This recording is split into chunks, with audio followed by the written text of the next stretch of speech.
welcome to our special program Desert Storm. We're coming to you live from Dubai in what promises to be a very exciting encounter. I say exciting because as things stand right now, after India's loss to Pakistan, this match has suddenly become very, very important. In fact, it's a do or die for the Indian team because if they want to have India-Pakistan 3.0, they'd have to win this encounter and ensure that they go on to the finals. A loss here could be disastrous for the Indian team. That could mark the end of India's campaign at the Asia Cup. Unfortunately, the setup of this tournament, the format of this tournament is such that one loss after Afghanistan would put all the pressure on the Indian team. As I said, this has become a must-win game. And it is against two teams that have played against each other quite often, even in the recent past.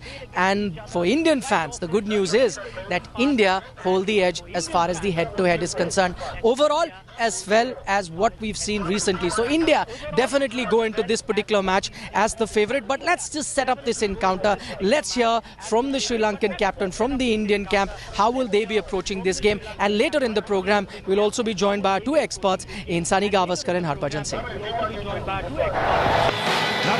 It's a do-or-die situation for Team India.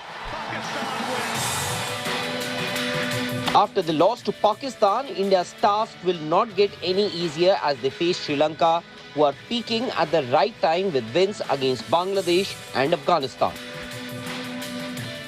See, when it comes to Asian cricket games, it's majorly India-Pakistan games everyone talks about. But we got a very good team, so which I believe that we can make it. So probably I don't mind about the big talks rather than playing our own the way we are playing. In T20 eyes, India have an edge over Sri Lanka. At least that's what the record suggests. Rohit Sharma's team holds a 17-7 head-to-head record against Sri Lanka, including winning 7 out of the last 10 encounters. Heading into the clash, there are some positives in the Indian batting. KL Rahul and Rohit Sharma showed intent. Virat Kohli continuing his fine form against Pakistan, but India will be worried about how the lower middle order failed to get going. It was also the bowling which let India down. Bhuvneshwar Kumar, Hardik Pandya and Yuzi Chahal all went at an economy rate of 10. Against Sri Lanka, India would be aiming to avoid a similar performance. Although no batter and bowler features in the list of top run getters or wicket takers, Sri Lanka have performed well as a unit. Kushal Mendes, Bhanuka Rajpaksa, Chamika Karunaratne have all performed well with the bat. Our strategy always is the batting. So if a batsman will come very good, I think we got a better chance. And it's the key is the partnerships in the game. So if we can have that good partnerships on the top of the order, I think we are more in the game. Heading into the match, the equation is simple. A loss potentially ends India's chances of making it to the final, and in the build-up for Mission T20 World Cup in Australia, that could be disastrous. Sports Bureau, India Today. All right, Harbhajan Singh joins us live on the program. Harbhajan, you were here in Dubai and all the talk while you were here, while I've been here, has been around India and Pakistan. Who knew that this game would become even more important? Because even if you compare it to the India-Pakistan game, that wasn't a do-or-die game. That was only the first game of the Super 4. This is a do-or-die game. A very important day coming up for Indian cricket, you'd say? Yes, it is a very, very important game. And of course, every Indian, they were talking about India-Pakistan game, and the final will be India-Pakistan. Now this is a new scenario. India, they have found themselves in, by losing against Pakistan the other night. I think this is kind of a most important game for India to win. If they don't win today, the road will become even more narrow for them, to get into the finals. So I think, they have to go out there and play their best cricket. And yes, we were wrong. We were not talking about Sri Lanka and Afghanistan. Yes, I spoke about Afghanistan, but not Sri Lanka. But I think somewhere cricket is a great leveler. It shows that nothing can be taken for granted, and in the end, it doesn't matter how big players you have, but you still have to go out there to win games against whoever you're playing against. You can't take anyone lightly. So here India is, trying to find the rhythm, trying to get that win under their belt, and so that hope that they can get into the next stage. Right, Sanibhai also joined us. Sanibhai, would it be a fair assessment to say that between the two teams, India may be under a little more pressure considering they've lost their game? It's a do-or-die game for India, whereas for Sri Lanka, they won their first encounter.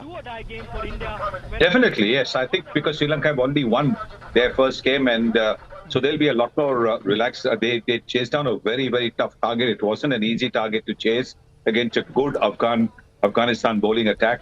So yes, I think they'll be pretty buoyant with confidence. And in their matches, yes, India has a better record. When Sri Lanka were in India earlier in the year, despite scoring a lot of runs, India beat them quite comfortably. So India will have that confidence to when they get onto the field. But this is not going to be an easy game. I'll tell you when. We're live. Okay, joining us live, I pulled this fan out because I saw plenty of blue jerseys, as you'd expect, because of Indian fans. I've also seen a little bit of, Sri Lankan fans coming over. But I see a Pakistani jersey. What are you doing here, mate? I want to see India get eliminated today. He's come to see India. But I thought you would want India to win so you can see an India-Pakistan final. I don't really mind. Afghanistan, Sri Lanka. Pakistan's going to win anyways, so it's fine. Easy. Okay, so you got... come here. Why are you actually afraid of India? Yeah, why are you afraid? Pakistan actually did very well. Why are you afraid still? We need to watch an India-Pakistan match. So you should hope India to win this match, right? Why would I be afraid? We just beat you like 2 days ago. That's exactly So then why not? He's asking why not hope for an India-Pakistan? It's fine. Any team. Pakistan's winning. Okay, no, that's good. But it's good to see. We've got a Pakistani fan here. Yeah, go ahead. Surya Kumar Yadav, man of the match. You heard it here first. Okay, Surya Kumar, man of the match. Come here. What are you expecting for the game today? I think Hardik Pandya, man of the match today. Hardik Pandya. Okay, thank you so much. Enjoy the game. So we've heard from the fans. There are Indian fans, there are Sri Lankan fans. Also saw a lone Pakistani fan who's come to really support his team. But you've heard from these guys. They've picked Hardik Pandya as one contender to be man of the match. Surya Kumar Yadav, another contender. These two are going to be very crucial for India's chances going forward. We'll take a short break on the show. Don't go anywhere. Lots more to come with Sunny Gavaskar, Harbhajan Singh on the other side.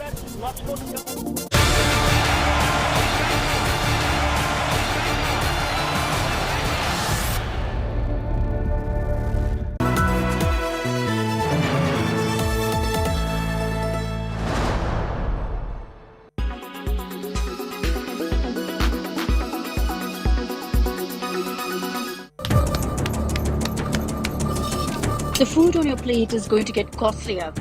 Feeding starving bellies is going to be even more challenging as the Russia-Ukraine war has caused fertilizer prices to hit the roof. More than 20 million tons of grain are stuck in Russia as Black Sea ports have been blocked, and fertilizer prices have soared nearly 30% since January 2022.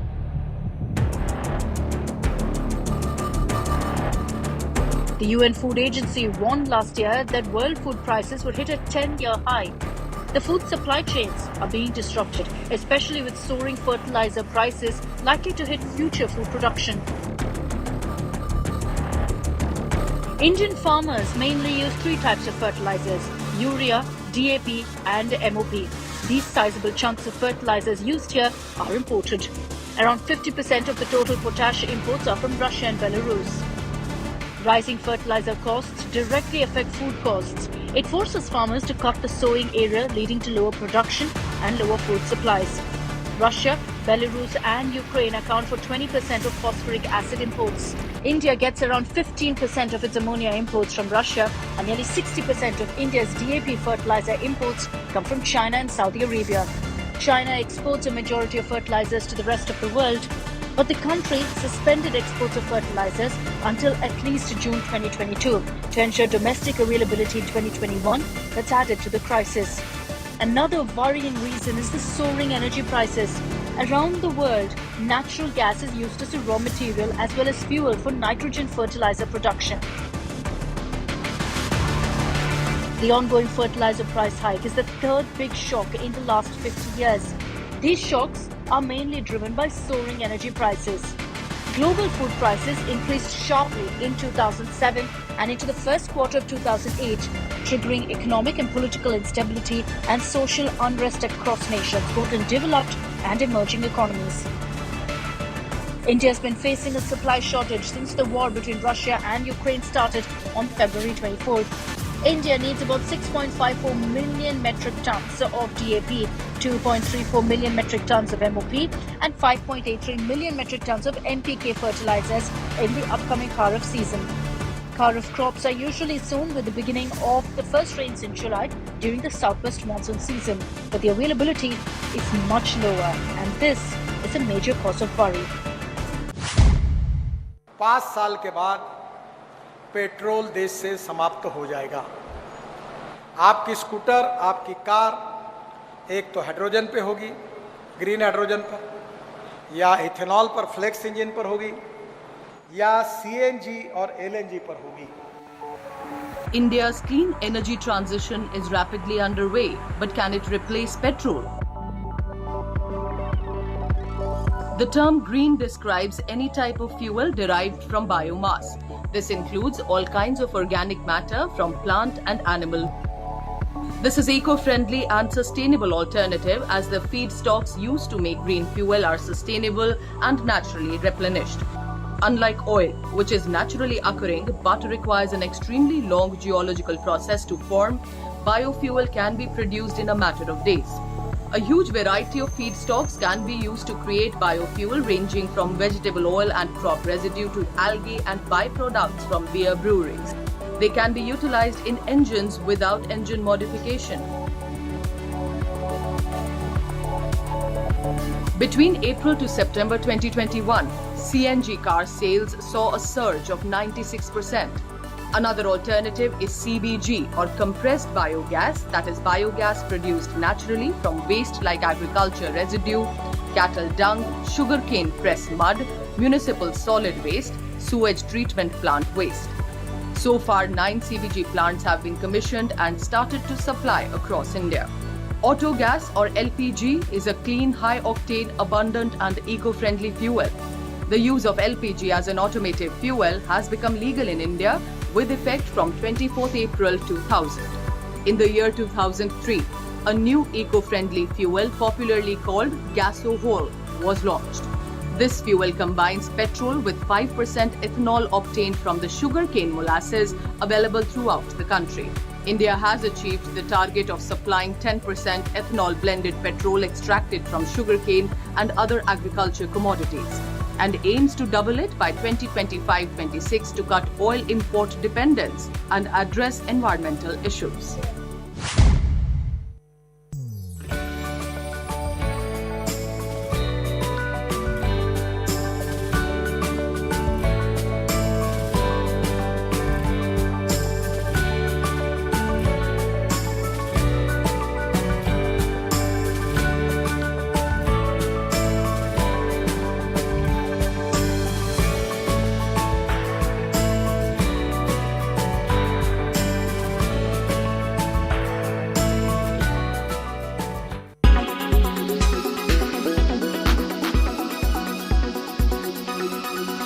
Make your media plan smarter with India Today Live TV on your connected devices.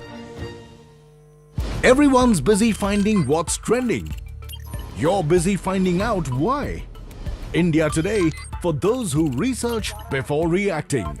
Download the India Today app now.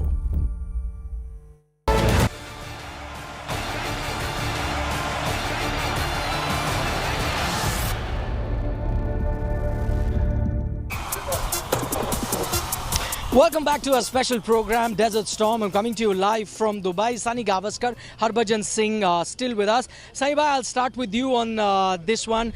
Looking back at that last game, which didn't quite turn out the way that the Indian team would have wanted, what do you think are the lessons the Indian team can take from that Pakistan loss, rectify that so that their performance is much better in this crucial do-or-die encounter?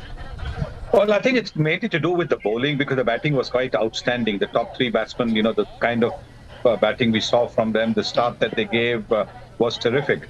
So I don't think batting is now going to be concerned, but it was the bowling, because as you mentioned earlier on, 3 of our bowlers went for more than 10 runs and over. And now, if 3 bowlers go for more than 10 runs and over, you're straight away talking of, about 120 runs conceded by 3 of them. So clearly, I think that is an area that they need to look at, where they might have, where they can improve on the lines and lengths that they bowled. I think that's the area. Otherwise, I don't think there's too much to worry about after one loss. Harbhajan, as Sunny points out, that bowling probably was the weak area for India in that game versus Pakistan. How do you improve on that? Do you think now India would do better to go in with 6 bowlers, especially considering one of their 5 bowlers is an all-rounder in Hardik Pandya? And if you want 6 bowlers, what changes will you make to the 11 then? No, I don't think they need to change anything in terms of bringing in another bowler. I think they need to take responsibilities on their shoulder and learn from the previous game where they have made mistakes. And of course, when you have 3 guys going for more than 10 runs in an over, you will find yourself on a losing side more often than winning. So what Sunny Bhai has said is correctly right. And what we need to do is, going forward, I think Team India need to bowl the right length. I think the length needs to be right. They need to show, where the boundary to be cut. They have given a lot of runs in the boundaries, and if they can try and take those wickets early in the inning, but at the same time not let the pressure go away from the opposition. Kept them under pressure. The other day, that middle order guy, left-hander guy came, he took the game away, scoring 40 odd runs in just 20 overs. That's where you need to make sure that once you have 2 wickets, try and get another one. Don't get defensive and be attacking. Attack is the best sort of formula. It has worked for Team India. So I think they need to be smart today with their line and length, and also they need to be attacking rather than being defensive and thinking that things will happen by just keeping them quiet. I think they need to go for the wickets. If they'll go for wickets, I think that's where Team India will be looking to improve their bowling unit's performance. Final word to you, Sunny Bhai. Any changes for you in the 11? We look to bring in Ravichandran Ashwin, because Sri Lanka have got a couple of all-rounders, and maybe look to that will strengthen the bowling just that little bit. So maybe and also as a batsman, what we've seen in the IPL, he batted really well in the IPL. A few opportunities that he got, so maybe he should come in. I know you're going to ask him who's place, possibly in place of Deepak Huda, and that's how we'll be able to have a balanced team. Right, Sunny Bhai. Thanks so much for your thoughts. Sunny Gavaskar pointing out that how you can strengthen your bowling. Bring in Ravichandran Ashwin. If you've carried him with the team here, maybe it is for days like these when the Sri Lankan batting have 3 very capable left-handers. Maybe the best time to bring in an off-spinner into the mix. Sunny Gavaskar, Harbhajan Singh, thanks so much for joining us. We were coming to you live from Dubai ahead of that all-important game, India versus Sri Lanka. It's a do-or-die for India. They have to win the game tonight. But tell you what, we'll be back after the last ball is bowled. Don't forget to tune in to India Today right after the result. For the moment, Nikhil Nas signing off from Dubai. Bye-bye.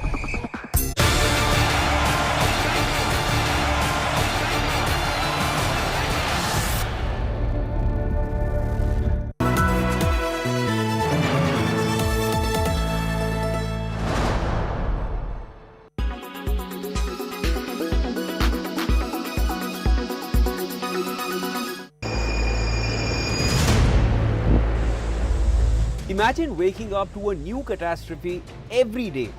The world that we live in is leading towards a future where in a year there will be 560 catastrophes. This is not a plot of a horror movie, but instead this will be our reality, according to the UN.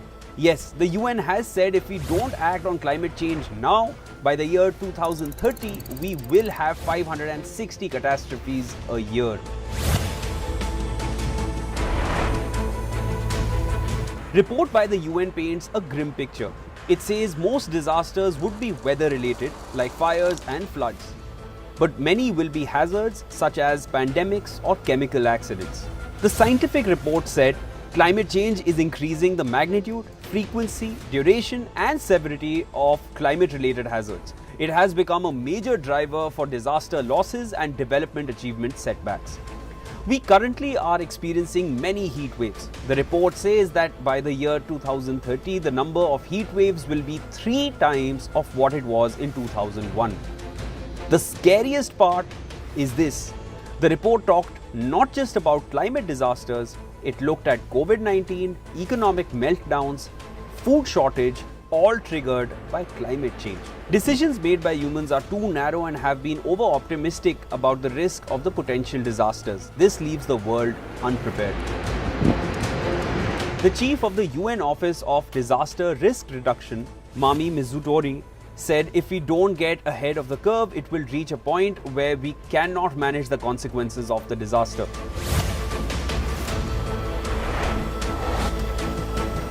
According to the World Meteorological Organization, India's average annual loss in 2020 was around $87 billion.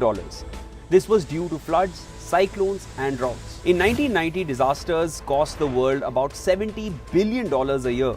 Cut to now, they cost more than $170 billion. This is after adjusting for inflation and it doesn't include the indirect costs. Amina J. Mohammed, UN Deputy Secretary General, said the world needs to do more to incorporate disaster risk in how we live, build and invest, which is setting humanity on a spiral of self-destruction. We must turn our collective complacency to action. Not just this, but the Asia-Pacific region suffers the highest damage. The region loses an average of 1.6% of their GDP annually to disasters. Climate change demands action now.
Make your media plan smarter with India Today Live TV on your connected devices.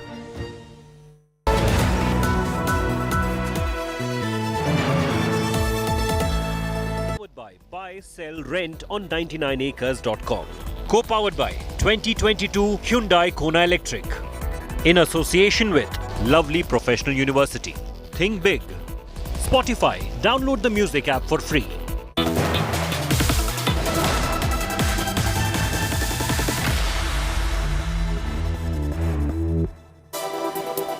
Warm welcome, you're watching 7 at 7, the only news bulletin where I curate the day's top 7 stories for our viewers. I'm Preeti Chaudhary. These are the headlines.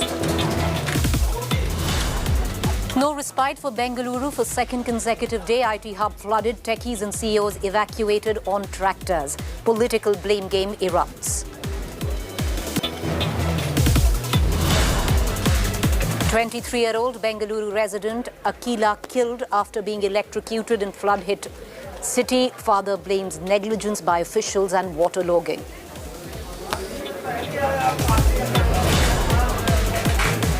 Massive multi-city ED raids in liquor gate scam. Multiple locations in Delhi raided. Deputy CM Sisodia claims witch hunt. NIA charge sheet in Dakshina Kannada Bajrang Dal worker Harsha murder case accessed. Probe agency says hatred against Hindus, hijab rao and cow protection prompted Islamists to kill saffron worker. Prime Minister Modi and Sheikh Hasina announced India-Bangla cooperation in IT, space and nuclear sectors. Key water-sharing pacts also signed. The visiting Bangladeshi Prime Minister pays rich tribute to Modi's leadership. Liz Truss is officially UK Prime Minister after Queen formally appoints her at Balmoral.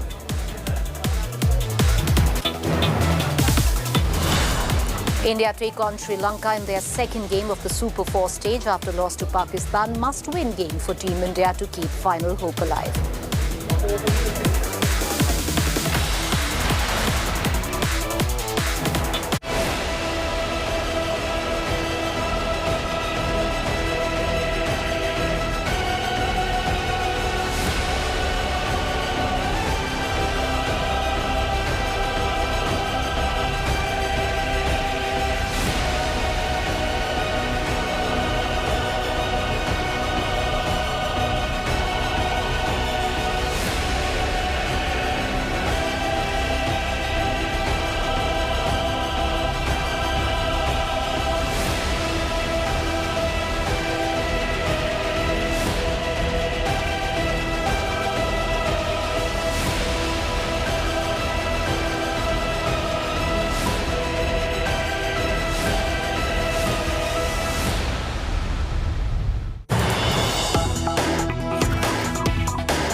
All right, viewers, the latest news break coming in with rivers flowing in full capacity. A bridge has now collapsed in Ramanagara district of Karnataka. A biker was rescued with help of ropes by locals. Look at these visuals, viewers. The river in spate. A bridge collapsed, the river taking the bridge in its wake. A biker who was on that bridge stuck, but now rescued with helps of ropes by locals. The flood fury